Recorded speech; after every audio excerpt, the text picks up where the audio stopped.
আসসালামু আলাইকুম ওয়া রাহমাতুল্লাহ। আ বিএনপি সংবিধান সংস্কার যে শপথ গ্রহণ অনুষ্ঠান সেখানে অংশগ্রহণ করে নাই, তারা পরিত্যাগ করছে। এটাতে হয়তো আপনারা অনেকেই বিচলিত হচ্ছেন, মন খারাপ করতেছেন। করতেই পারেন। আসলে এটাই আসলে হওয়ার কথা ছিল।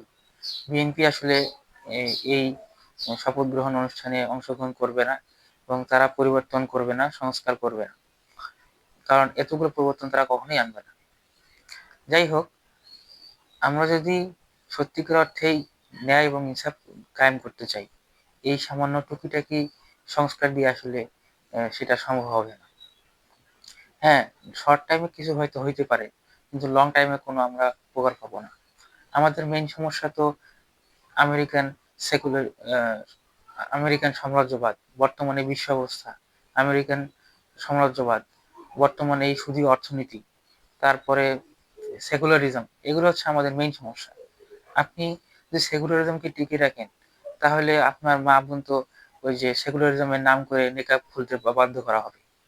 আবার ডেমোক্রেসি যদি আপনি টিকিয়ে রাখেন, ডেমোক্রেসি টিকিয়ে রেখে যদি আপনি ন্যায় এবং ইনসাফ চান, তাহলে তো এরকম বিএনপি অ্যা ১-১.৫ বছরে ১-১৫০ মানুষ মারবে।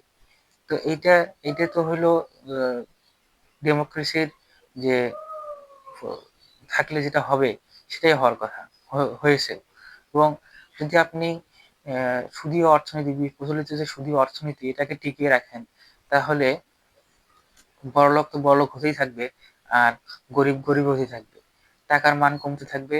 এ টাকা আপনার কাছে টাকা থাকবে, কিন্তু টাকার আধুনিক উপায়ে চুরি করা হবে।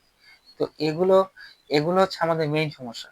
এগুলোকে যে আমরা আসলে খুব একটা পাত্তা দিচ্ছি না। আমরা প্রচলিত সিস্টেমের মধ্যে ঢুকেই আমরা ন্যায় এবং ইনসাফ কায়েম করতে যাচ্ছি। যেটা আমাদের একদম নিরেট এক আ কি বলবো এটাকে? কি বলা যায়?